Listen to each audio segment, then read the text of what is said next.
when you look at what happened in the ensuing years, especially after Ben Franklin died, you had groupings of Americans that said early on they were not going to be a part of the revolution and that they instead preferred to be a part of the British Empire.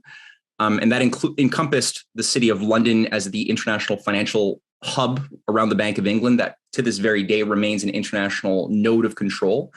It implied also British intelligence and everything that went with the British East India Company. Eventually, the growth of the opium trade and other things, money laundering, the slave trade was largely driven economically by this structure. So one group said they wanted to be a part and remain loyal to that. That became the British Empire, United Empire Loyalists, who became English-speaking Canada.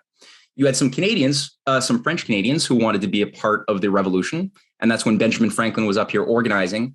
And they were basically threatened with excommunication and burning in hellfire for eternity by Bishop Briand and a bunch of Jesuits who were loyal to the British way of doing things. And basically said, if anybody fights with Washington, yeah, you're going to burn in hell forever. So that dissuaded more than a few farmers from joining the cause. And it certainly dissuaded any delegates from being formed to go to the American Constitutional Convention in 1776. So you had those who just left, they became English-speaking Canada. The other group that remained loyal to the British remained behind and simply said, okay, a lot of them found themselves inside of Hamilton's Federalist Party, not Hamilton. And I make that point in the book that Hamilton stood out from his own party because he was loyal to Ben Franklin's vision. But they basically said, we're going to work to subvert the United States from within. And from there, we have the groupings around the Cabot family, the Eastern blue blood establishment, what sometimes were called the Boston Brahmins. They call them the Brahmins because in India, that's the highest caste, right? So you had this grouping that essentially organized themselves very, very much around not just Burr, but an entire web of British assets inside of America to take down the United States from within.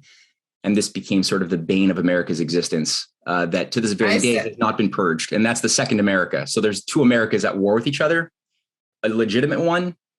And usually you could tell, you could see its representatives by the fact that when they achieve the presidency, they don't live through their terms of office. And there's been 8 presidents who did not make it through, whether by bullets or whether by very mysterious circumstances, likely poisoning. And you'll find that usually they're doing something very, very similar to each other, even though they're separated by many decades apart. And they were all in favor of the American system versus the British system. Yeah. That's the common denominator. And that is the punchline of the book.